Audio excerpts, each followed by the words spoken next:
Bonjour à tous et à toutes, bienvenue. Bravo pour votre ponctualité, à celles qui sont, ceux et celles qui sont déjà là.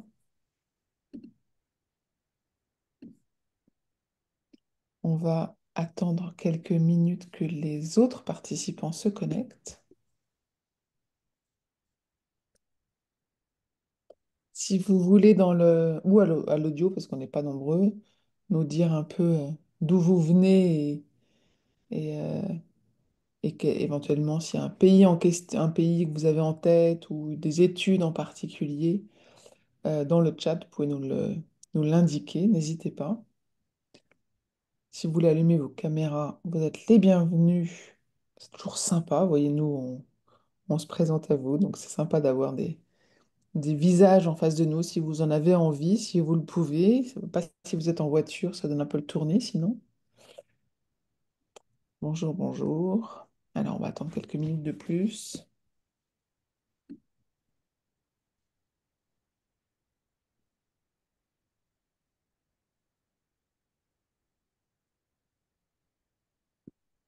Alors, dites-moi dans le chat d'où vous venez, peut-être, quelle est la classe, peut-être aussi de vos enfants concernés par ce projet d'études à l'international. Si vous avez une formation ou un pays en tête, c'est intéressant qu'on le sache, comme ça on pourra éventuellement adapter en fonction de ce que vous nous direz.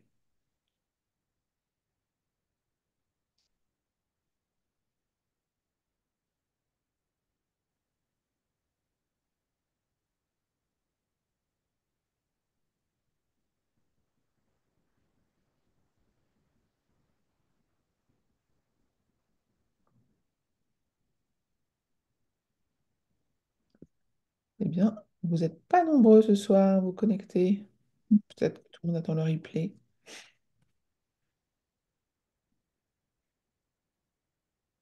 Alors, une fille en terminale et vous considérez toutes les options. Donc, ça veut dire que l'international fait partie d'une éventualité parmi d'autres, j'imagine. Peut-être un plan B, peut-être le plan A. Euh, et j'imagine qu'en terminale générale, vous avez déjà un peu étudié le sujet, parce que vous verrez qu'il y a certaines possibilités qui sont déjà un peu compromises, mais d'autres qui sont toujours possibles. Ok. Christine, Hélène, si vous voulez participer. Enfant en classe de première qui a fait une année d'échange à l'étranger. Comment fonctionnent les études à l'étranger, les parcours et le coût? Bah, très bien, c'est typiquement le genre de questions auxquelles on va répondre. Et effectivement, la classe de première, c'est bien de commencer à se pencher sur la question.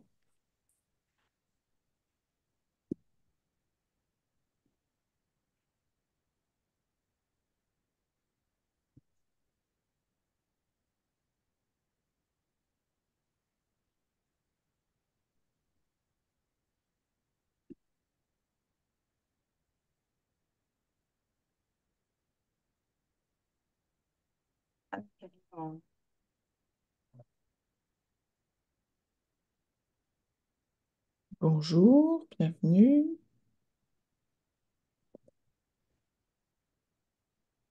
Donc, ceux et celles qui viennent d'arriver, si vous voulez indiquer dans le chat d'où vous venez, quel est le projet de votre enfant, n'hésitez pas. On serait ravis d'avoir l'info avant de commencer d'ici quelques minutes.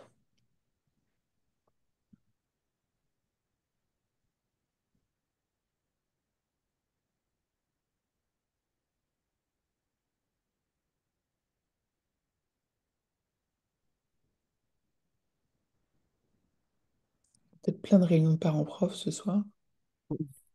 C'était l'excuse de ces derniers jours.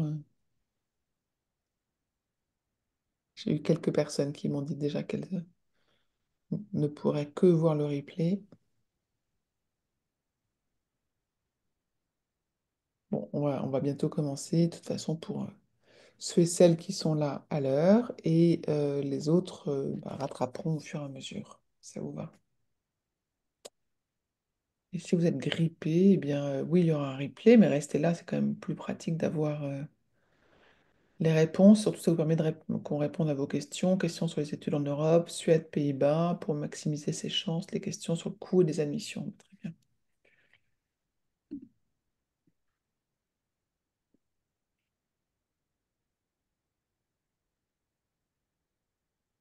Alors, on va commencer dans une seconde. Hop, bonjour, bienvenue. Euh, donc, ce que je vous propose, c'est de continuer à écrire dans le chat quelles sont vos questions un peu au fur et à mesure. Nous, on a prévu toute une présentation euh, assez complète, mais il y aura sûrement des questions complémentaires à nous poser, donc n'hésitez pas. Donc le sujet ce soir, comme vous le voyez, et c'est bien, on n'a pas changé, on est toujours sur le sujet de les études à l'international après le bac, et on va voir si c'est un projet accessible ou très complexe. En tous les cas, vous allez voir, même s'il est un peu complexe, on a trouvé euh, des intervenantes pour vous aider à le simplifier. Donc, je suis Perrine Corvézier, je suis la fondatrice d'Azimut. Pour ceux qui ne me connaissent pas, c'est un guide pour les parents, pour une orientation avec votre enfant. L'idée, c'est de vous donner des conseils, vous apporter des informations pour rendre le projet d'orientation plus serein, tout en ayant bien en tête que c'est bien le projet d'orientation de votre enfant et pas le vôtre. Voilà, mais on vous apporte à vous, parents, plein d'informations via des podcasts, un site, une newsletter, un calendrier, des webinaires comme ce soir. Voilà, donc vous retrouvez l'ensemble des informations sur azimut-orientation.com. Ce soir, donc, nous avons 4 invités pour répondre à vos questions et on va commencer par Catherine. Et Catherine, je te laisse la parole. Bonsoir Perrine, merci pour cette soirée organisée autour de l'international, sujet qui me tient à cœur parce que je suis expatriée depuis mon enfance en fait. Donc c'est vraiment quelque chose qui est important pour moi dans ma vie et dans la vie des jeunes que j'accompagne, puisque je suis coach professionnel et personnel certifié, spécialisée dans l'orientation des jeunes de 15 à 30 ans. Donc, je suis basée en Allemagne. J'exerce aussi parfois dans le sud-ouest de la France où j'ai des attaches personnelles. Et je travaille donc sur tout ce qui est projet d'orientation, particulièrement à l'international, mais aussi sur plein d'autres sujets qui sont la motivation, la préparation aux oraux, la méthodologie, la confiance en soi, le décrochage scolaire, la réorientation. Enfin voilà, donc j'ai créé un petit cabinet qui s'appelle Chabin Coaching. Et Merci Catherine. Oui, vas-y, vas-y. juste une petite précision parce que tu m'as déjà donné la parole et avec Cécile qui est avec nous ce soir, on a co-rédigé avec Cécile 10 épisodes sur partir à l'international sur Azimut Podcast que vous pouvez donc écouter. Voilà. Merci Perrine. Exactement. Je les aurais recités effectivement dans les ressources, mais t'as bien fait de le reciter là. Cécile, Ben, merci Perrine de m'avoir conviée à ce soir à ce webinaire. Donc, tout comme Catherine, je suis en Allemagne depuis 18 ans. Je suis une maman de 2 ados reconvertis parce que je suis aussi coach pour les jeunes, coach pour les Français de l'étranger.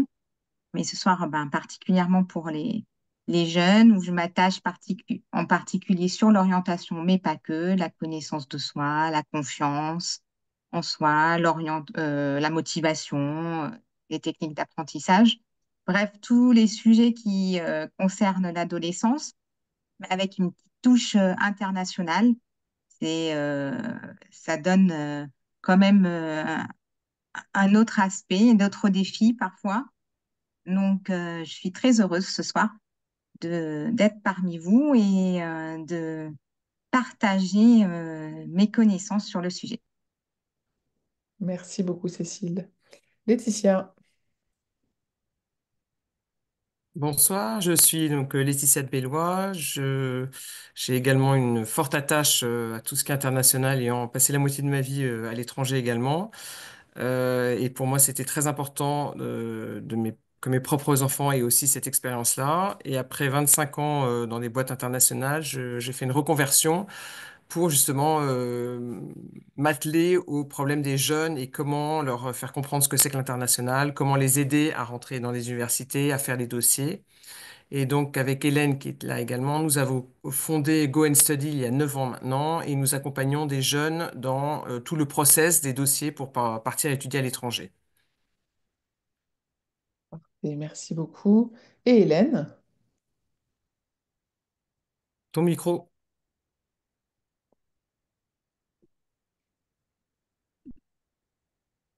Ah non, on t'entend pas. Pardon, je suis désolée. Je disais que, à la différence de vous trois, je ne suis jamais partie à l'international. J'ai élevé mes enfants dans les écoles françaises, un petit peu dans des écoles internationales à Paris, mais que chacun d'eux a eu la possibilité, après le bac, de choisir entre poursuivre son cursus en France ou poursuivre son cursus à l'étranger, parce que notre philosophie chez Go and Study, que nous avons donc créée avec Laetitia il y a quelques années, c'est dans la vie, il vaut mieux avoir le choix que ne pas avoir le choix, même si certains choix sont difficiles. Et il est vrai qu'il y a des stratégies gagnantes en passant par l'étranger qui peuvent ramener les enfants sur des perspectives d'études supérieures et de carrière plus prometteuses que ce que leur propose éventuellement Parcoursup. Alors, plongeons, merci beaucoup à toutes les quatre, dans le programme qu'on a concocté pour vous. L'idée, c'est de voir quand partir faire ses études à l'étranger. Donc là, on est bien sur la notion de post-bac, mais ça peut être au début, au milieu, à la fin, on va voir. Les bonnes et puis les mauvaises raisons de partir, et ça, on va vraiment mettre les pieds dans le plat sur ces sujets-là. L'idée, c'est d'aller étudier surtout quoi avant de regarder où, et on va regarder qu'est-ce qu'on peut aller étudier comme matière à l'étranger et où partir et où partent en tous les cas en ce moment les étudiants français quand ils partent à l'étranger. On va regarder en particulier aussi quels sont les aspects sélectifs et compétitifs des études à l'étranger. D'un point de vue concret, quand est-ce qu'il faut préparer ce projet d'études, pas juste postuler, mais le préparer, l'anticiper. Et puis, on va regarder le rôle des parents, vous, votre rôle dans ce projet, quelle est votre place, et puis on finira et on conclura sur les ressources qui sont à votre disposition pour rendre tout cela possible. Alors, je vais arrêter le partage parce qu'on a choisi de ne pas faire une conférence avec des slides, mais vraiment de vous parler tout simplement euh, de notre expérience et, et l'expertise, en tous les cas, de nos invités. Alors, je vais donner la parole à Catherine en premier, et pour rappel, on va commencer par quand est-ce qu'il faut, ou quand est-ce qu'on peut, en tous les cas, partir faire ses études à l'étranger. Catherine, je te laisse la parole. Alors, ce soir, on est là pour le post-bac, mais juste en préambule, je voulais rappeler il est possible de partir aussi avant le bac. Donc, après le bac, quand partir? Il est possible de partir directement après le bac pour entamer un bachelor à l'étranger. Alors, je veux juste préciser le mot bachelor. Le bachelor, c'est l'équivalent de la licence en France, donc bac plus 3. Mais elle s'appelle que licence en France et dans tout le reste de l'Europe, il s'appelle bachelor. Parfois, le bachelor est aussi un peu plus long, en 4 ans, de l'autre côté de l'Atlantique. Mais voilà, on peut donc partir après le bac en bachelor pour 3 ans. On peut partir aussi après le bac sur des doubles diplômes qui se passent parfois en France, à d'autres moments dans le pays partenaire, voire même sur des triples diplômes où on va voguer, je dirais, entre 3 pays pendant le cursus. Il est possible aussi de partir en Erasmus, un mot qui est maintenant très commun. En général, les départs en Erasmus ont lieu pour la plupart du temps à bac plus 3. Et puis après, partir aussi, après avoir obtenu son bachelor, pour une entrée en master à bac plus 4 et même après, en doctorat, en bac plus 6. Il est possible aussi pendant ces études, quand on est dans un cursus, qu'il y ait des stages à faire à l'étranger, donc pendant une durée de 2 mois, 3 mois ou même d'un mois.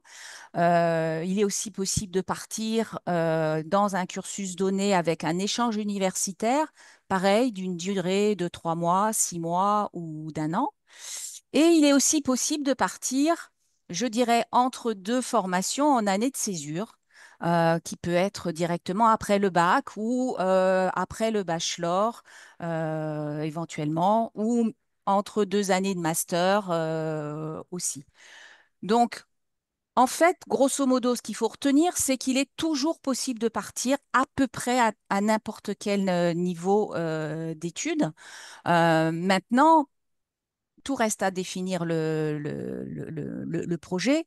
Est-ce que c'est pour partir, pour faire des études complètes, c'est-à-dire peut-être à bac plus 5 dans un pays, ou peut-être partir pour 3 ans, revenir faire son master en France ou faire son master encore dans un autre pays? Voilà, toutes les possibilités sont possibles. Donc, à vous de travailler ça avec votre enfant, voir quelle est son envie et pour quelle durée, surtout, il a envie de partir. Plein de possibilités. Donc, comme vous l'a dit Catherine, effectivement, donc un enfant qui ne part pas juste après le bac, ça ne veut pas dire qu'il fait une croix sur ses études à l'international. Il a plein d'autres possibilités de le faire plus tard. Donc, pas d'inquiétude, mais en tous les cas, c'est aussi possible de le faire. Laetitia, on serait ravis de t'écouter sur les bonnes et les mauvaises raisons de Alors, partir. absolument. C'est très important de faire le point. Donc, il faut réfléchir à pourquoi partir et où, et surtout les bonnes et les mauvaises raisons de partir. On part à l'étranger pour avoir en général quelque chose de mieux que ce qu'on l'on pourrait avoir en France. On part à l'étranger pour valoriser son profil à l'international. C'est vrai, comme disait Catherine, aujourd'hui, c'est quand même incontournable de faire un passage à l'étranger à un moment donné dans ses études supérieures.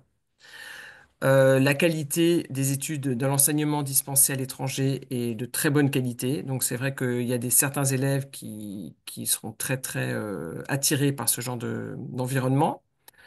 On accède aussi à un marché du travail dynamique en ayant fait un passage à l'étranger. On peut parfois commencer, par exemple en Angleterre, on peut commencer à travailler tout de suite après son bachelor, ce qui est plus difficile par exemple en France. Donc il y a quand même des possibilités de rentrer dans le marché du travail plus rapidement pour certaines personnes. C'est également un plan B ou A, ça dépend des familles, mais ça peut être aussi un bon plan B par rapport à Parcoursup. On sait que Parcoursup réserve quand même beaucoup de surprises. On n'a pas toujours les formations que l'on souhaite et parfois il est intéressant de avoir le choix de pouvoir rebondir sur une offre à l'international si on n'a pas eu ce qu'on voulait sur Parcoursup. Il y a également des possibilités de revenir en admission parallèle en France. Il y a pas mal de places qui sont proposées aux étudiants qui reviennent de l'étranger pour des masters en France. Donc c'est aussi un autre moyen de valoriser son profil. Et également, un point intéressant, c'est développer sa maturité et son autonomie. Il va falloir se gérer soi-même et on grandit beaucoup avec une expérience à l'étranger. Par contre, il y a également des mauvaises raisons. Et donc, on ne part pas à l'étranger. Nous, on le voit dans les élèves que l'on accompagne. On le voit souvent, certains élèves qui nous disent, ben, je veux partir parce que je veux apprendre l'anglais. Non, l'anglais, on ne part pas pour apprendre l'anglais parce que si on part faire un bachelor en anglais, il faut déjà savoir parler anglais parce que les études seront en anglais. Donc on ne part pas pour apprendre l'anglais, on part pour approfondir son anglais sûrement, mais pas pour apprendre l'anglais. Le niveau des études est quand même difficile, il y a beaucoup de compétition à l'étranger parce qu'il ne faut pas oublier que le monde entier postule dans le monde entier.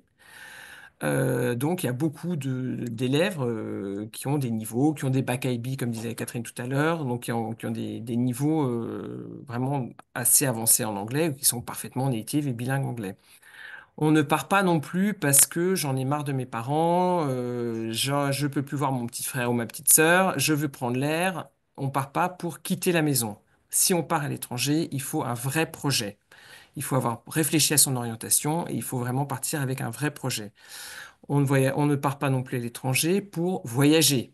Il y en a souvent qui nous disent, ah ben j'aimerais bien aller découvrir l'Angleterre, peut-être après comme ça je pourrais voyager en Europe. Non, on ne va pas faire du tourisme, vous partez pour étudier 3 ans ou une autre formule si c'est une autre formule. Et on part pas parce qu'on se dit que bah, en France, de toute façon, je suis pas capable de faire une prépa ou j'ai aucune envie, c'est trop dur de faire une prépa, j'ai la flemme de faire une prépa, donc je pars à l'étranger. Il y a d'autres choses en France qui sont très bien à part la prépa. Donc c'est pas le plan, c'est pas la bonne formule de se dire comme je veux pas faire une prépa, je pars à l'étranger. Donc il faut vraiment bien réfléchir à ça. Donc les mauvaises raisons, apprendre l'anglais, quitter la maison, voir du pays et éviter la prépa. Parfait. Merci beaucoup. Vous voyez d'autres raisons, bonnes ou mauvaises, à compléter? Alors, on va Bah, enchaîner. Oui. euh, m- Ce qui est important aussi, c'est que, en fait, c'est vrai que là, on est très dans le côté académique des choses, mais l'ouverture à l'international, c'est la culture des Ah pays bah oui. et c'est une grande ouverture. Donc, juste une petite précision là-dessus. Effectivement, ça permet aussi d'ouvrir énormément le jeune à des situations qui peuvent être euh, peut-être difficile pour eux et de se construire et gagner Oui. véritablement en autonomie, hein, là pour le Ouais, coup. ouais. Ouais. Parfait. Hélène, est-ce que tu nous dirais ou donnerais des exemples de qu'est-ce qu'on peut et qu'est-ce que les jeunes vont étudier à l'étranger et qu'est-ce que peut-être on ne peut pas étudier à l'étranger? Alors, par principe, on peut quand même tout étudier à l'étranger, mais comme on le disait, il faut partir quand c'est vraiment l'intérêt du jeune et qu'il a mieux que ce que lui offre son pays d'attache naturelle. Partons de la France. Il y a des études qui sont particulièrement réputées en France, qui peuvent être difficiles comme médecine, ou des études qui sont très nationales comme les études de droit, ou alors des études également très très réputées en France qui sont les écoles d'ingénieurs, par exemple. Donc, spontanément, quand un jeune nous dit je voudrais aller étudier médecine à Prague ou en Roumanie, avant même d'avoir regardé le système français, on attire son attention sur l'intérêt quand même de regarder quelle est l'offre en France, est-ce qu'elle est accessible pour lui ou est-ce qu'elle ne l'est pas. Et si elle ne l'est pas, effectivement, on peut regarder un petit peu ce qui se passe à l'étranger. Et il y a beaucoup de jeunes qui ratent leur première année de médecine en France et qui rentrent en médecine en septembre en Belgique, par exemple, avec un diplôme effectivement qui est valable dans toute l'Europe, qui peuvent donc travailler partout et même revenir travailler en France après, même si dans le cadre des études de médecine, ils s'engagent pour 10 ans. Les formations sur lesquelles on a beaucoup de demandes, ce sont les formations en sciences politiques, relations internationales, hein, pour plusieurs raisons. D'une part, parce qu'il y a les Sciences Po en France, mais aujourd'hui, il y a certaines familles qui, en tout cas à Sciences Po Paris, ne souhaitent plus postuler pour différentes raisons que je vous laisse imaginer. Nous avons beaucoup de demandes en école de commerce, beaucoup de demandes à l'université en économie. Ce qui est sûr, c'est que nous disons à nos étudiants qu'il faut a priori postuler à l'étranger une fois qu'ils ont les idées claires sur leur orientation, car on ne va pas postuler en médecine en France et en sciences politiques à l'étranger. Donc voilà, une fois que vous avez bien défini votre profil et votre projet, alors on essaye de le décliner au mieux sur Parcoursup en France. Et vraiment, on conseille à tout le monde d'ouvrir un Parcoursup, même si on est sûr et certain de partir à l'étranger. Peut-être qu'on a déjà son offre en Angleterre avant l'ouverture de Parcoursup, hein, même si ce sont des offres conditionnelles. Il faut toujours ouvrir son Parcoursup parce que au bout de... Si jamais la première année ne se déroule pas comme anticipé, on a moyen de refaire un Parcoursup plus facilement. Donc, une orientation cohérente sur Parcoursup et dans les candidatures à l'étranger. Et pour certaines filières, bien réfléchir à savoir ce qu'apportent des études à l'étranger par rapport à des parcours français qui sont très réputés, comme par exemple les études d'ingénieur. Il y a également des études d'ingénieurs extrêmement réputées à l'étranger, et même très près de la France. Je pense particulièrement à l'EPFL, je pense à des programmes aux Pays-Bas, je pense à des programmes à McGill et je pense aussi au double diplôme Centrale McGill, etc. Euh, il faut quand même savoir que si vous partez faire un bachelor d'études d'ingénieur à l'étranger, il y a des admissions parallèles, enfin des voies, des passerelles pour retrouver en France une école d'ingénieur, mais c'est moins répandu que pour les écoles de commerce, c'est moins simple. Et donc, quand vous revenez en France avec un bachelor d'ingénieur, soit vous partez en école de commerce, soit vous utilisez ces passerelles, mais le cas le plus courant, c'est d'aller postuler en master ingénieur à l'étranger, par exemple. Voilà, donc ingénieur à l'étranger, vous avez de fortes chances de poursuivre votre master euh, de spécialisation ingénieur à l'étranger. Il y a possibilité de revenir, mais ça n'est pas complètement évident. Voilà ce qu'on nous demande. Est-ce qu'il y a des études qui sont spécifiques à l'étranger qui n'existent pas du tout en France? Ça existe, ça? Non? Bah, il y a des cocktails d'études qui sont pas copier-coller de ce qu'on a Ouais. en France. Je dirais Je qu'il y vous a peut-être donne un les... exemple.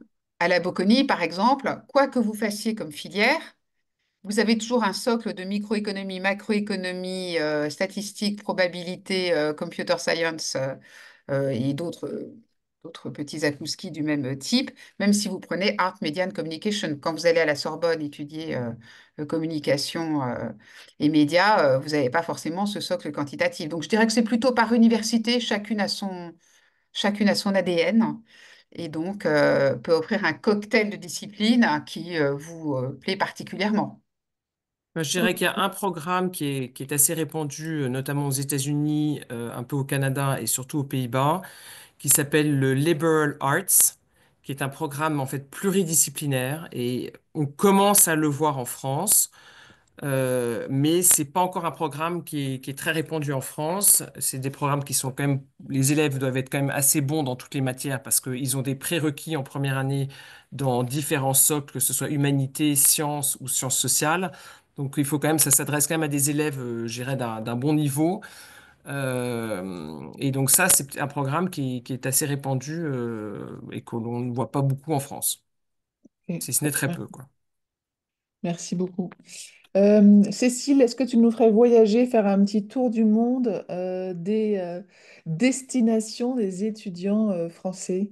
Oui, oui. Je voulais juste rajouter à ce que venait de dire Hélène, euh, que dans le cadre des doubles diplômes, donc qui sont reconnus dans double pays, la question se pose moins. Par exemple, je pense dans le domaine de l'ingénierie et pas que, et avec l'Allemagne, ben, il y a l'université franco-allemande qui propose presque 130, 140, je ne me rappelle plus, Ouais, Catherine, double diplôme, oui. formation Mm. dans diverses branches. Et là, comme on a le double diplôme, on peut facilement aller retourner en France ou continuer en Allemagne, etc. Voilà. Alors, pour répondre à ta question, ben, d'abord, un petit tour du monde. On va d'abord se concentrer sur l'Europe, puisque ben, les diplômes européens sont tous équivalents hein, avec le LMD. Donc, essentiellement, j'ai regardé un peu les statistiques. La première destination des Français, c'est la Belgique. On part en Belgique, comme disait elle, pour la médecine, enfin pour tout ce qui est médical, dentaire, kiné aussi, orthophoniste. Ça, une destination assez prisée pour ce domaine-là. Euh, Royaume-Uni, bien qu'il y ait eu le Brexit et ils ont connu une un départ de leurs étudiants, ça reste quand même une destination bien aimée des jeunes Français. Et puis, ben, la Suisse. La Suisse, ben, parce qu'il y a des fois, dans un secteur bien particulier, c'est très réputé, et je pense à l'hôtellerie, par exemple. Mais il y a aussi l'Espagne, le Portugal et les Pays-Bas qui sont aussi de plus en plus sollicités. Sachant par exemple que pour le Pays-Bas, ben, vu de dossiers de places disponibles, ils mettent des numerus clausus dans, dans beaucoup d'universités ou de toute façon, parce qu'on en parlera tout à l'heure, euh, la sélection aussi se fait par le logement, par exemple. Pour ce qui est hors Europe, ben, la première destination, c'est le Canada. Le Canada, et pour les Français, on imagine tout de suite la partie québécoise. Euh, et ils ont changé leurs règles, leurs droits d'admission il y a peu, parce que les Français avaient la possibilité de bénéficier des tarifs comme les francophones, ce qui n'est plus vraiment le cas. Et en plus, les étudiants étrangers maintenant doivent, enfin déjà depuis un petit moment, doivent détenir un compte en banque avec plus de 20 000 dollars sur leur compte pour les subsistances, qui étaient avant la moitié. Donc, déjà de base, ça sélectionne un peu les jeunes. Voilà. Ensuite, évidemment, les États-Unis est aussi très demandé. Euh, et là, bah, soit il y a des bourses, et puis ou les échanges d'un semestre qui sont une possibilité car les études aux États-Unis restent plus élevées. Amérique du Sud, Asie, c'est pas des destinations que vous voyez fréquemment dans les Non, pas projets, du tout. les dossiers. Nous, on a eu une fois l'Australie, mais c'est un peu compliqué l'Australie parce qu'en fait, comme ils sont en hémisphère sud, déjà la rentrée scolaire est décalée. Donc ça veut dire qu'ils passent leur bac en juin et ils doivent attendre février pour la rentrée scolaire. Donc il faut qu'ils trouvent un stage. Enfin bon, du coup, c'est déjà c'est un peu moins facile.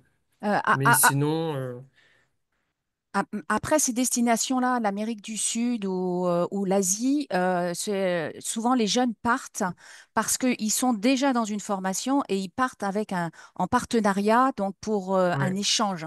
ouais, ouais. Mais de là à aller faire toutes ces études en Asie, je ne sais pas, par exemple le Japon, moi, j'ai jamais croisé personne qui voulait partir faire ses études directement Mhm. au Japon. Voilà. Est-ce qu'il y a des pays d'Europe du Nord qui sont en train d'émerger comme un peu monter tout d'un coup les Pays-Bas, enfin peut-être pas tout d'un coup, mais moi j'ai eu l'impression que tout d'un coup après l'Angleterre, il y avait eu l'émergence des Pays-Bas.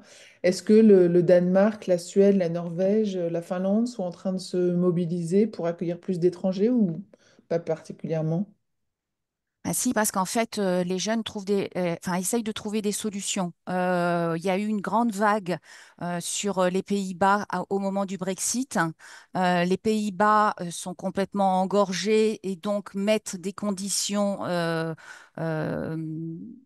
de logement notamment et de langue De langue, ouais. maintenant à l'entrée pour éviter de se faire envahir, je dirais. Donc naturellement, les jeunes essayent de chercher ailleurs en Europe où ils pourraient être hébergés et surtout dans des pays où l'enseignement se fait en anglais. Et donc ces pays nordiques ont souvent un enseignement en anglais aussi. Donc voilà. Par Mm. contre, par rapport au reste de l'Europe, ils ont très peu d'étudiants étrangers. C'est encore donc c'est assez difficile. C'est un petit peu difficile pour s'intégrer. Ouais. Mm. Parce que les Ok. étrangers, entre autres, par exemple à Copenhague, les étrangers souvent sont des Suédois. Donc c'est des étrangers, mais enfin c'est quand même des Scandinaves. Donc c'est pas des Européens du Sud. Donc c'est plus difficile pour s'intégrer. Mais ça évoluera, je pense. Mais pour l'instant, c'est encore Ok. par rapport aux autres pays d'Europe, il y a moins d'étrangers. Merci beaucoup pour ce petit tour du monde. On va maintenant passer à l'aspect sélectif et compétitif. Hélène, qu'est-ce qu'il faut, voilà, comment est-ce que les dossiers sont analysés? Quels sont un peu les critères de manière générale sur ces dossiers à l'étranger? Alors évidemment, ça dépend des universités, hein, toutes les formules existent, mais je pense que la première idée qu'il faut se retirer de la tête, c'est que ce sera plus facile de postuler à l'étranger que de postuler en France. Cette idée vient sans doute du fait qu'il a été assez rentable pendant longtemps et ça fonctionne encore assez bien pour quelqu'un qui n'a pas envie de faire une prépa en France, de partir faire un bachelor à l'étranger et de revenir dans une école de commerce prestigieuse en France, voire une parisienne, en ayant passé les 3 premières années à l'étranger. Donc on disait, ah, c'était beaucoup plus facile par l'étranger d'accéder à une école de commerce plutôt que de faire une prépa. Oui et non. En réalité, c'est assez compliqué. Évidemment, tout dépend du niveau de l'université que vous demandez, mais en général, comme on le dit, on essaie d'aller à l'étranger pour faire mieux qu'en France. Donc, spontanément, on va avoir des universités qui sont quand même exigeantes, hein, parce que ça a un coût. Les études supérieures ont un coût. Les études à l'étranger ont de facto le coût de la vie à minima. Voilà, à minima, vous quittez le foyer familial. Et donc, il faut que l'investissement soit intéressant. Donc, c'est sélectif d'aller à l'étranger et c'est extrêmement sélectif d'aller dans des universités très demandées. Je vous donne un exemple. En Angleterre, il y a notamment énormément d'Asiatiques qui postulent dans les grandes universités type LSI, Imperial, à Londres, à UCL, etc. Comme on l'a dit, aux Pays-Bas, vous avez le monde entier qui postule, notamment beaucoup d'anglais parce que les études sont gratuites aux Pays-Bas, hein. On va peut-être parler des coûts, à moins que ce soit prévu Mhm. après. Ouais.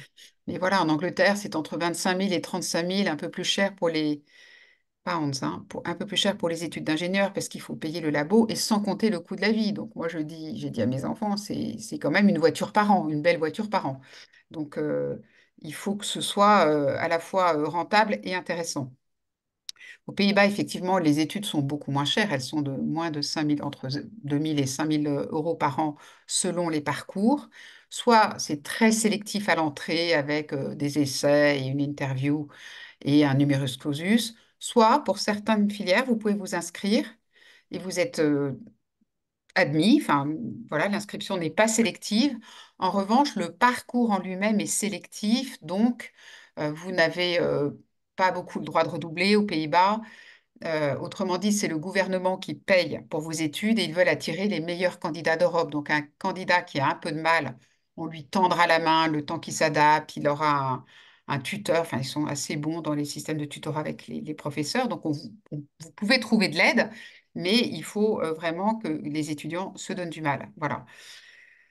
Bon, évidemment, en Italie, il y a des tests à l'entrée, il y a des bulletins et des notes à fournir, hein. Donc, évidemment, la Bocconi est extrêmement sélective. Il faut 17-18 de moyenne, et en particulier 17-18 de moyenne en maths, pour entrer à la Bocconi, quel que soit le programme, en plus du test Bocconi ou bien du SAT. En Espagne, il y a deux écoles de commerce privées très réputées qui sont donc SAD et IE qui demandent également des tests à l'entrée et des questions de motivation. Voilà, on peut y rentrer, mais on ne rentre pas avec 12 de moyenne. Voilà, il faut plutôt un bon 15 de moyenne, 14-15, entre 14 et 16. Et notamment toujours des bonnes notes en maths. Je pense qu'il est important de signaler à quel point les maths sont importantes, y compris pour faire des sciences politiques. Souvent, on exige que les jeunes aient pris maths complémentaires, c'est-à-dire minimum 3 heures de maths en terminale. Et ça, c'est très, très important parce qu'on a souvent des candidats qui viennent, qui ont lâché les maths en fin de seconde et qui voient beaucoup de portes fermées parce qu'ils n'ont pas gardé suffisamment de maths dans leur parcours. Euh, voilà, donc on a parlé Les des tests écoles en de langue, commerce. il y a des tests en langue souvent dans les... Alors, les tests en langue ne permettent pas de traverser la sélection. Il y a d'une part des prérequis, qui sont par exemple des tests en langue, ou d'avoir pris telle ou telle matière, ou d'avoir 3 heures de maths, ça c'est un prérequis. Et par ailleurs, vous avez un dossier qui permet de traverser la sélection. Donc ce dossier, il peut être uniquement basé sur des tests et des bulletins, uniquement basé sur des bulletins, ou alors il est basé donc sur des dossiers de candidature avec des questions de motivation et ou des interviews et ou des tests complémentaires en maths, par exemple aux Pays-Bas, si vous n'avez pas eu, pour la fameuse université de Rotterdam, si vous n'avez pas eu dans le programme IBA en particulier, si vous n'avez pas eu 15 à tous les trimestres en moyenne en maths, en première et début de terminale, on vous fait passer un test de maths au mois de février et qui est un pas forfait, il est un feu vert, feu rouge. En fait, c'est pas parce que vous avez 19 ou 16, il faut juste avoir au-dessus de 15. Et là, vous avez un feu vert. Donc oui, il y a des tests. Il y a des tests aussi qu'il faut anticiper. Il y a des tests pour les disciplines scientifiques dans les universités anglaises et les inscriptions ne sont que jusqu'en décembre, début décembre. Donc une fois qu'on a dépassé la date limite des tests, mais on ne peut pas postuler dans un certain nombre d'universités, type Durham, LSI, évidemment Oxbridge, etc. Donc oui, un parcours à l'étranger, ça se prépare et ça se prépare longtemps à l'avance. Si possible, il faut y penser vraiment à partir de janvier de première. Il y a d'autres tests qu'on peut passer qui peuvent se substituer aux tests proposés par les universités qui sont les SAT, hein, qu'on prépare notamment pour les États-Unis, mais qu'on peut également préparer pour certaines universités en Europe, donc les deux universités espagnoles, la Bocconi, et ça marche aussi dans les pays scandinaves. Donc si vous avez ciblé justement ces pays-là, bah, ça vaut peut-être le coup d'investir dans le SAT qui demande beaucoup de travail. Très bien. Voilà. On va passer justement sur la préparation de ce projet d'étude en deux parties. Laetitia, tu vas peut-être compléter l'aspect logistique en fait, du dossier. Voilà, quand est-ce qu'il faut le préparer, Donc, qu'est-ce qu'il y a à préparer, quelles sont les difficultés. Et puis Cécile, toi, tu compléteras avec tout ce qui est préparation mentale, les questions à se poser avant de partir. Ça te va, alors Laetitia? parfait. Nous, on préconise pour être tranquille, serein et bien mettre en place son parcours et son dossier, on préconise de rencontrer les élèves en première. En général, on aime bien avoir le premier bulletin de première parce que c'est la première année où ils ont leur spé. Il y a quand même une grosse marge entre la seconde et la première.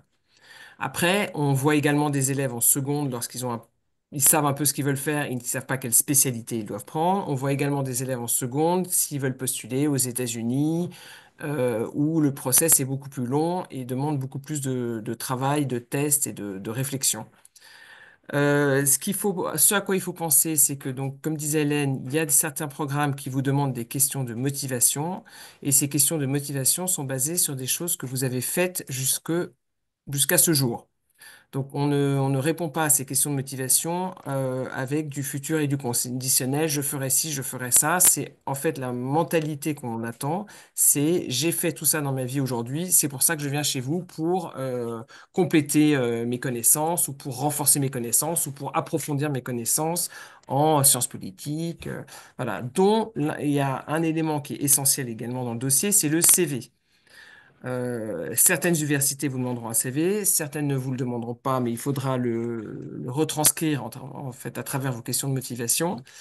Et ce CV, il doit être riche et fourni, aussi bien en stage que en sport, alors en voyage, on dit plutôt voyage scolaire, parce que les voyages de touristes avec la famille, ça compte pas que en engagement dans l'école, délégué, éco-délégué, associatif, fait les maraudes à droite à gauche, donc la banque alimentaire. Donc il y a quand même pas mal de choses. Et le fait de voir les élèves en première nous permet de faire le point sur leur CV. Et si, par exemple, on se rend compte, parce que le système français est quand même très exigeant, ils n'ont pas eu le temps de cocher un peu toutes ces cases, on a encore un peu le temps pour faire ce genre de choses.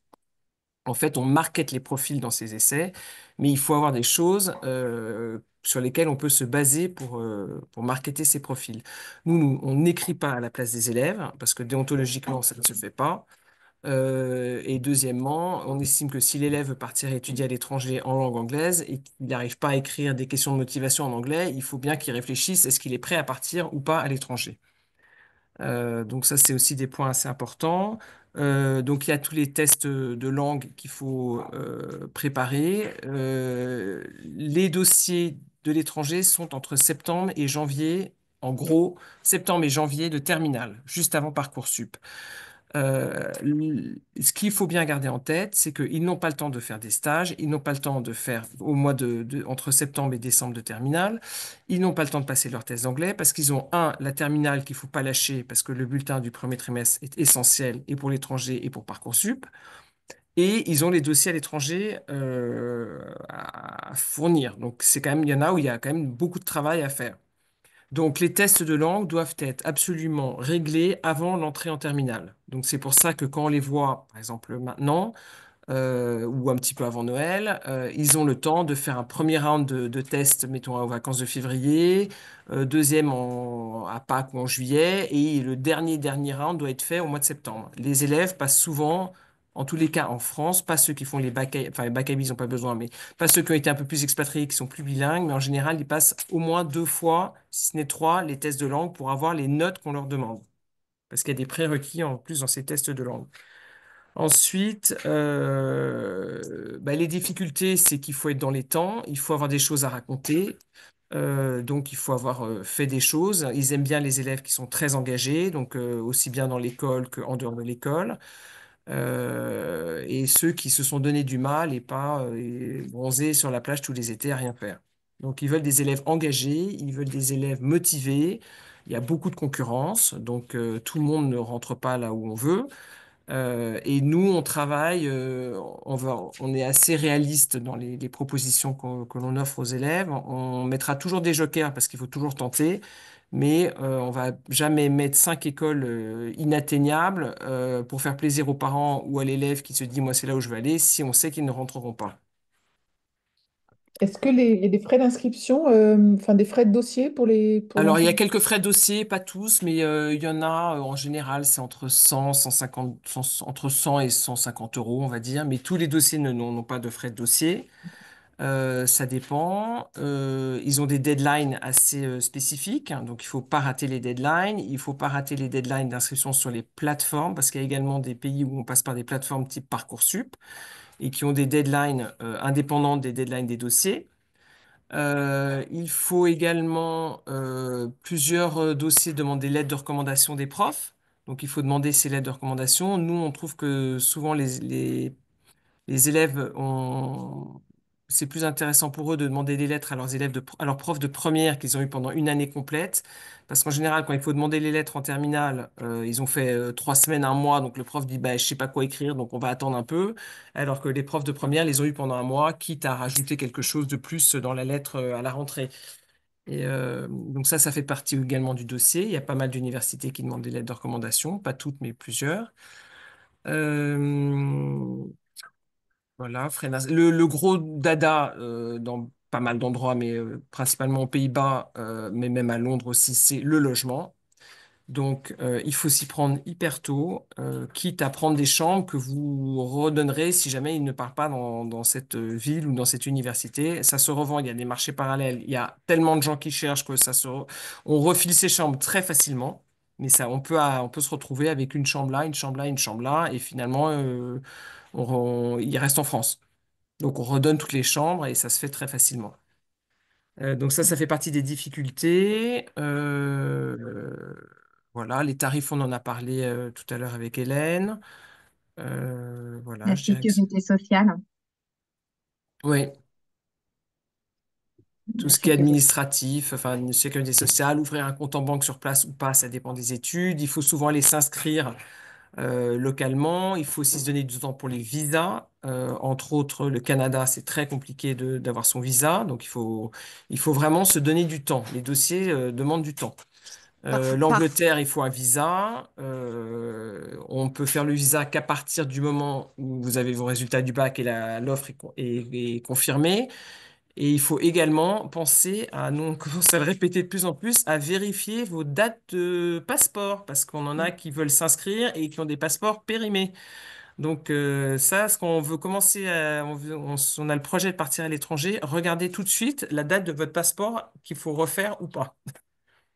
et petite précision, par exemple, sur le Canada, voir l'âge qu'a le jeune quand il rentre sur le territoire national. Ouais. Moins de 18 ans au Canada, c'est compliqué Mm. pour obtenir le visa, même à quelques jours de la date d'entrée, même si la date d'entrée sur le territoire, je sais pas, est le 15 août, si la personne a un anniversaire le 30 août, c'est très compliqué. Faut trouver des gens qui sont référents pour les familles. Enfin, donc, bien suivre les dossiers administratifs, parfois en parallèle des dossiers Mm, mm. d'inscription pour certains pays, parce que c'est vraiment, et notamment le Canada, hein, Là, c'est long. Il ouais, faut 3 mois, quoi. ouais, parce qu'entre le CAC et le permis d'études, c'est compliqué. Ce que vous disiez par contre d'un point de vue délai, c'est qu'en Allemagne, les délais ne sont pas du tout les mêmes pour partir dans les Oui, universités allemandes. tout à fait. On a jusqu'au 15 juillet, vous me disiez, c'est ça? Oui, oui, parce qu'en Allemagne, on a besoin d'avoir les notes du bac, enfin l'abitur en l'occurrence, parce qu'en fait, cette note moyenne du bac va être à confronter avec les numerus clausus des différentes formations en Allemagne. Donc, elle est au-dessus du numerus clausus, tout va bien. Elle est en dessous, on rentre pas. Donc, on a les inscriptions en Allemagne qui vont se faire entre grosso modo mi-mai et la deadline qui est le 15 juillet. Donc, ça peut être un plan B pour ceux qui aimeraient partir en Allemagne quand les résultats de Parcoursup Ouais. ne sont pas satisfaisants. Bon, c'est peut-être un peu tard de se rendre compte de ça au moment des résultats de Parcoursup début juin, mais ça peut être un bon plan B, effectivement, parce que les études en Allemagne sont quand même aussi très réputées, essentiellement universitaires de toute manière. Voilà, Avec de plus en plus aussi de formations anglophones ou mixtes. Voilà. Les coûts sont moins élevés bien aussi. sûr. Mm. Bon, il y a des villes où le logement reste aussi très compliqué, c'est vrai. Et de Mais très nombreux doubles diplômes, hein, parce que vraiment, il y a eu à un moment, et il y a toujours une grande volonté de la part de l'Allemagne et de la France de pouvoir avoir des échanges forts à ce niveau-là, même si malheureusement, l'apprentissage de l'allemand perd des places en France depuis des années. Voilà. Mais Euh, c'est un véritable plus sur le marché du travail, si jamais vous avez des enfants germanophones, hein.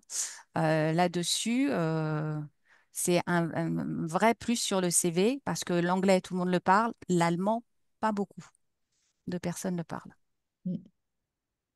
Cécile, est-ce que tu as des choses aussi que tu pourrais nous dire sur le fait de préparer, parce que c'est pas anodin en fait de préparer un projet d'études à l'étranger d'un point de vue un peu préparation mentale. Qu'est-ce qu'il faut se poser comme question avant de partir? Alors là, on parlait en particulier des jeunes juste après le bac, mais en fait, je rappelle, ces questions-là, elles doivent être posées à tous les. Donc, d'abord, la toute première, c'est quel est le niveau de motivation de votre jeune? Est-ce que c'est vraiment son propre projet? Est-ce que c'est plus pour vous faire plaisir? Est-ce que c'est la route secours? Bref, c'est la première question. Il doit aussi s'interroger sur ses expériences à l'étranger. Comme disait Laetitia, c'est pas faire du tourisme. Est-ce qu'il a eu des échanges scolaires, des correspondances, une correspondante, etc. Qu'est-ce qu'il a déjà en lui, en fait, qui est lié à l'étranger, peut-être son côté multiculturel, ses origines familiales, son lieu de naissance, son parcours de vie, en fait, aussi, ou ses talents linguistiques. Tout ça, pour savoir un peu doser si c'est une envie, une curiosité, en fait. Que recherche-t-il vraiment derrière ce projet? Et puis, deuxième étape, c'est aussi qu'il s'interroge sur sa destination. Qu'est-ce qu'il connaît de ce pays en termes géographiques, de climat, de contexte politique, social, économique, les règles de politesse, les valeurs, et aussi penser à tout ce qui est la pédagogie, parce que l'enseignement diffère d'un pays à l'autre. Je pense, par exemple, euh, en Allemagne où c'est beaucoup de l'autonomie et les notes, enfin, les jeunes sont très engagés et font attention à leurs notes tout au long de leur cursus et pas seulement au moment des examens, parce que sur le marché de l'emploi, les employeurs allemands ne demandent pas le diplôme, mais demandent aussi les notes. Donc, ça, c'est à prendre en compte, par exemple. Donc, ces questions-là, qui peuvent être peut-être secondaires, ça a aussi une importance, la place de la femme, l'enseignement commencé, etc. Par exemple, dans certains pays, ça peut être plus délicat. Bref, tous les contextes sociaux, politiques, économiques. Euh, enfin, s'interroger sur son niveau d'autonomie, parce que le jeune, il va partir loin, des fois longtemps, donc il va devoir se débrouiller seul. C'est déjà pas facile quand on reste dans son pays, mais quand on part dans un pays étranger, faut redoubler de vigilance parce qu'il va falloir être débrouillard, autonome, et confiant. Et puis, en fait, qu'est-ce qu'il y a d'autre comme autre question? S'interroger aussi sur les, les attendus du monde professionnel et universitaire, parce que ça fait partie de la préparation au projet. Est-ce que je suis prêt? Est-ce que le jeune est prêt à répondre à ces attendus? Voilà. Très bien, merci beaucoup. On va aborder le dernier chapitre qui est le rôle des parents dans ce projet. Alors évidemment, vous avez en face de vous quatre professionnels qui peuvent vous aider, mais vous, les parents, vous avez aussi un rôle à jouer dans ce projet-là. Je propose que peut-être Catherine, tu commences par l'aspect, encore une fois, préparation autre que logistique, et Laetitia, tu reconcluras sur ces parties-là si tu veux bien. Catherine, je te laisse la parole. Oui, évidemment que vous avez un rôle hyper important dans ce projet. Je dirais avant tout pardon, pour y être passée moi-même, avoir eu des enfants qui sont partis à l'étranger, eh ben, c'est accepter qu'ils partent, qu'ils quittent la maison et qu'ils partent parfois pour longtemps, parce que si jamais ils traversent un océan, ils vont pas rentrer peut-être aux vacances de la Toussaint, ils rentreront peut-être qu'à Noël ou l'été.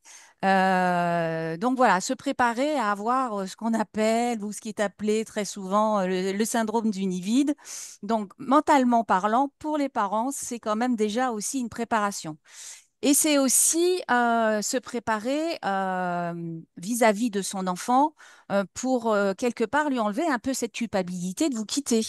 Parce qu'il peut y avoir ça. Nous, on rencontre des jeunes comme ça qui sont peut-être indécis parce qu'ils sentent que les parents sont un petit peu réticents et qui, du coup, ben, vont pas jusqu'au bout de leur projet. Donc, ce qui peut être quand même dommage parce que c'est une vraie belle expérience que de partir à l'étranger. Alors, euh, tout dépend aussi du choix du jeune, de son programme.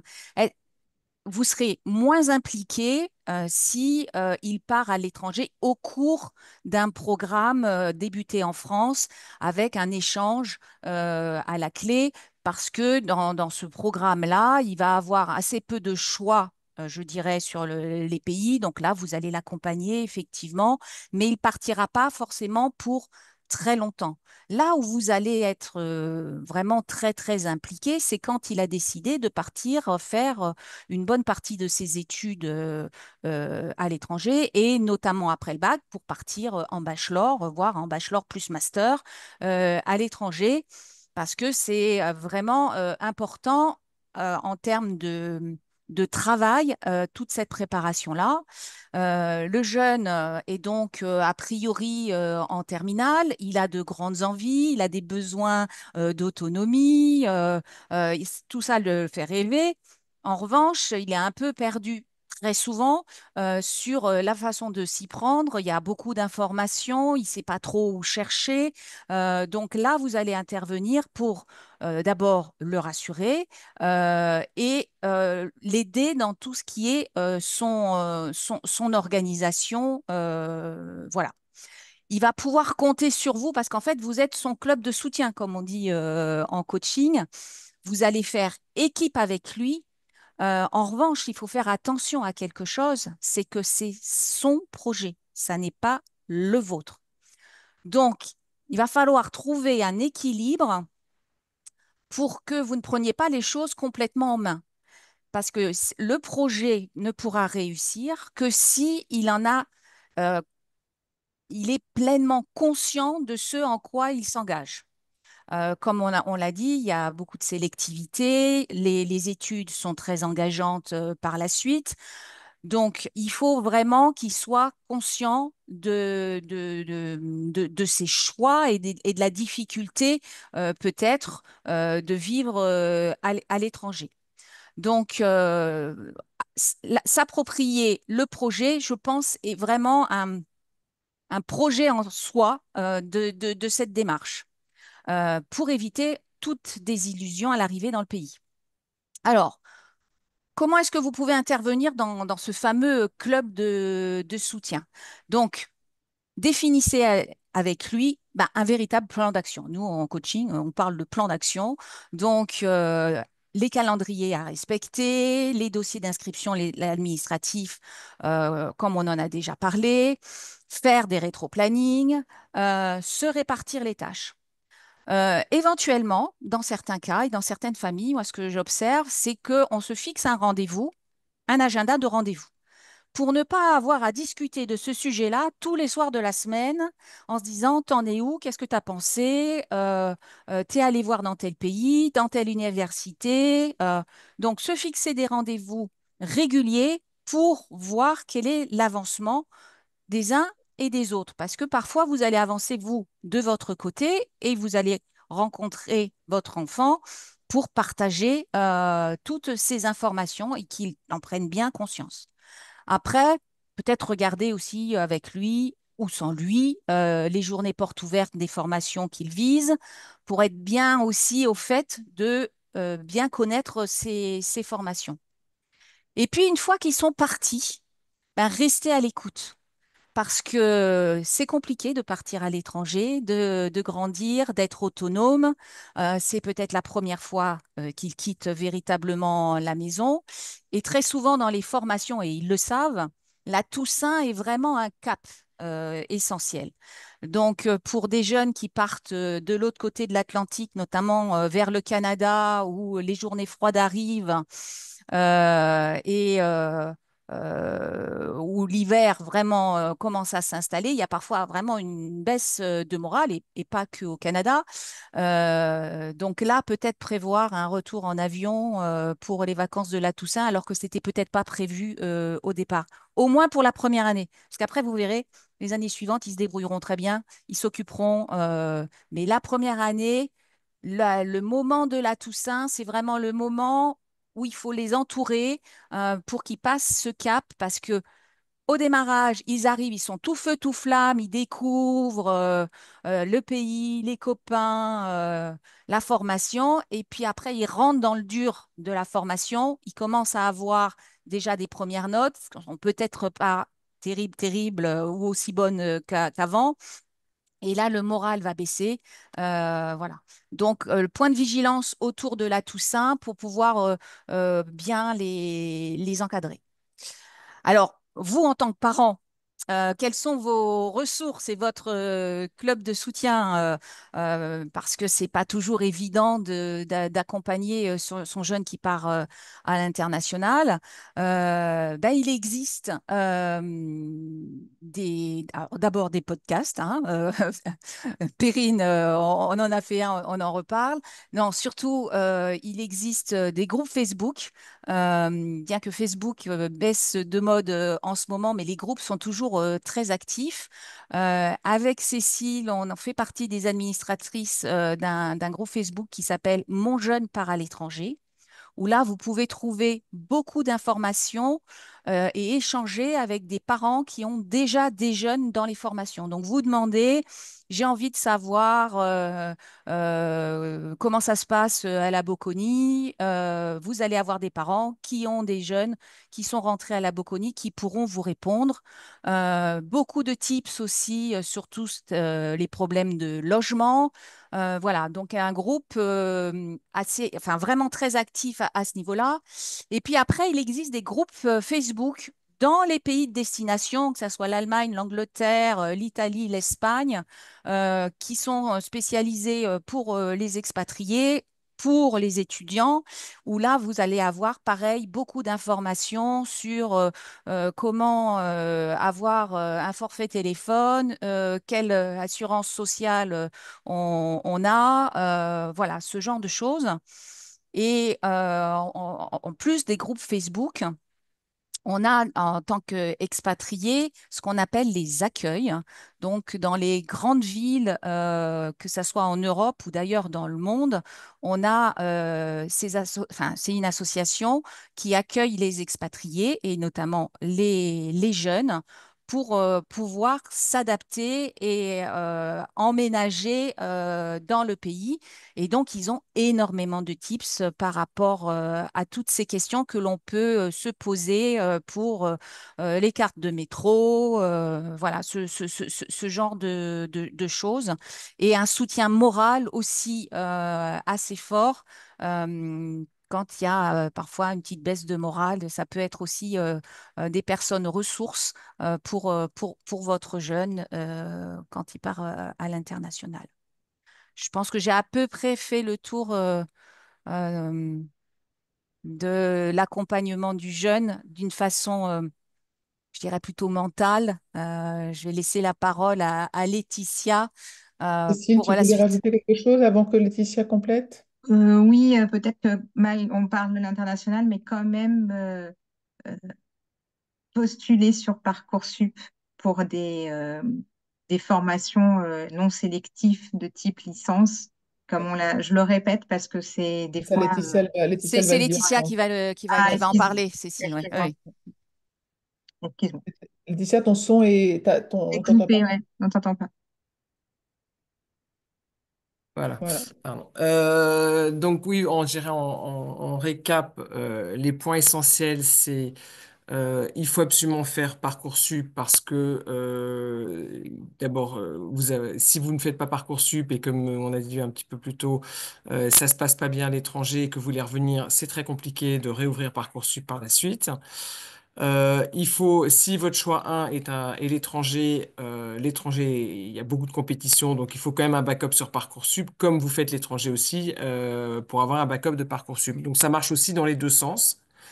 Il faut aussi penser que les élèves, surtout en terminale, évoluent énormément. Donc, au début, voudront tous partir à l'étranger parce que c'est la période où tout le monde parle de l'étranger. Ensuite, Parcoursup ouvre, tout le monde veut aller à Lille parce que, il y a plein de programmes qui sont à Lille. Donc, tout à coup, tout le monde parle de Lille, ils veulent tous partir à Lille. Après, ils se disent, ben non, finalement, j'ai envie de partir à l'étranger. Donc, en fait, ils évoluent beaucoup. Personnellement, ils évoluent. Ils ont tout à coup une super bande de copains. Ils ont plus du tout envie de partir. Donc, il faut quand même assurer et Parcoursup essentiel et l'étranger si vous faites l'étranger. L'étranger peut être soit un plan A, soit un plan B. En termes de timing, pour nous, il est essentiel de commencer en première, si ce n'est en seconde, ça dépend de la formation, mais il faut se donner du temps pour arriver à cocher les cases de tous les prérequis et tous les attendus pour les dossiers et pour les tests. Un autre point qui est essentiel, c'est qu'il faut participer. On conseille beaucoup de participer aux portes ouvertes. En fait, il faut aller. Il y a des sessions portes ouvertes très bien organisées sur place ou en ligne. Évidemment, d'aller sur place, le jeune peut se projeter dans les bâtiments, dans les résidences étudiantes ou pas. Ils arriveront là-bas, ils diront, mais quelle horreur, jamais de ma vie je vais étudier là, alors que sur papier, c'est pas la même chose. Donc c'est très important d'aller sur place. Et si on n'a pas le temps d'aller sur place, on fait ça en ligne. C'est très bien organisé par l'université étrangère. On peut également faire les portes ouvertes aussi en première. Il y a pas mal de pays qui ont des portes ouvertes en février-mars de première. L'Angleterre, typiquement, c'est plutôt juin et septembre. Il y en a au mois de novembre pour la Suisse. Les Pays-Bas, c'est octobre, plutôt la Toussaint et le mois de mars. Donc il y a quand même de quoi, enfin, vous pouvez quand même dans votre calendrier de première faire plusieurs portes ouvertes pour se rendre compte de ce que c'est de partir à l'étranger. Même si ça dure qu'une journée, il verra déjà l'ambiance, la tête des autres étudiants qui postulent. Donc, par exemple, typiquement à Londres, où il n'y a que des Chinois, on se dit, boulala, est-ce que je me vois avec tous ces Chinois? Bon, il y a des programmes où il y en a plus et des programmes où il y en a moins, mais c'est quand même, voilà, c'est quand même important. L'autre chose, donc, en termes dans le calendrier, donc, la première permet de se mettre en route, mettre son CV à jour, de bien cocher toutes les cases. Et les dossiers, on peut commencer à travailler sur les dossiers pendant l'été de première. Et ensuite, bien s'inscrire sur toutes les plateformes à partir de septembre. Et les dossiers, en général, sont à rendre, on va dire 80% des dossiers sont à rendre pour le fin janvier, début février. Une grosse partie des dossiers. Et il y a plusieurs formations où ils ont ce qu'on appelle des early bird. Donc, vous pouvez postuler en amont de la deadline, ce qu'ils appellent regular deadline. Et en fait, vous allez vous augmenter vos chances si vous êtes en early bird. Merci beaucoup. Je crois qu'on a fait un super tour. Donc maintenant, chers participants, c'est à vous de poser vos questions si vous en avez des informations complémentaires. Je voulais préciser effectivement en termes de ressources que vous avez sur le podcast et le site azimut-orientation.com beaucoup de contenus qui ont été préparés par nos invités. Nos quatre invités ont contribué à des contenus sur les études à l'étranger. Donc surtout, n'hésitez pas à aller écouter. C'est quasiment, probablement plusieurs heures voilà, d'épisodes informatifs sur lesquels vous trouverez des informations pertinentes et complémentaires peut-être à ce qu'on a dit aujourd'hui. Si vous avez des questions, là, c'est le moment de le faire. Vous avez l'opportunité d'avoir quatre professionnels à votre écoute qui peuvent y répondre. Moi, j'en avais une peut-être qu'on n'a pas du tout listée. Est-ce qu'il y a des pays qui acceptent les bacs technologiques pour lesquels ça n'est pas un souci et ou les bacs pro? Oui. Moi, en Allemagne, il y a aucun souci avec un bac technologique ou un bac pro pour rentrer dans les Hochschule. Oui. Ok. D'autres pays du monde que vous En connaissez? Espagne, ils demandent mention très bien. Euh, En Angleterre, ça dépend des cursus, ça dépend des programmes. C'est pas évident, évident. C'est un peu du cas par cas. Ok. Une question de Sandrine. Quelles sont les passerelles avec le Bachelor Liberal Arts and Sciences en France? Qu'est-ce qu'on fait après un bachelor en Liberal Arts and Sciences? Les mêmes passerelles que pour un parcours classique, vous avez c'est le système LMD. Donc, vous pouvez rentrer en école de commerce, vous pouvez rentrer vers Sciences Po. Ça dépend vraiment des spécialités que vous avez choisies pendant votre parcours. Si vous voulez aller, par exemple, à l'Université Paris-Dauphine en finance, on vous demandera d'avoir validé des prérequis en maths. Voilà, donc il y a plutôt des prérequis liés au type de master que vous choisirez, mais les passerelles sont fluides. Et vers les Sciences Po, ça fonctionne très bien.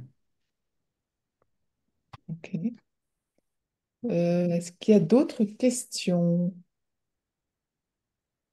Vous pouvez à la fois allumer vos micros si vous voulez ou les écrire. Et est-ce que vous, dans les invités, vous avez des choses qu'on a complètement zappé de dire, tant qu'à faire? Mhm. On a fait un Normalement, on bon a fait un tour bon là. petit Ouais. tour. Moi, je On a, voudrais on On juste a avait fait un bon préciser tour. quand même quelque chose sur le bachelor de Liberal Arts.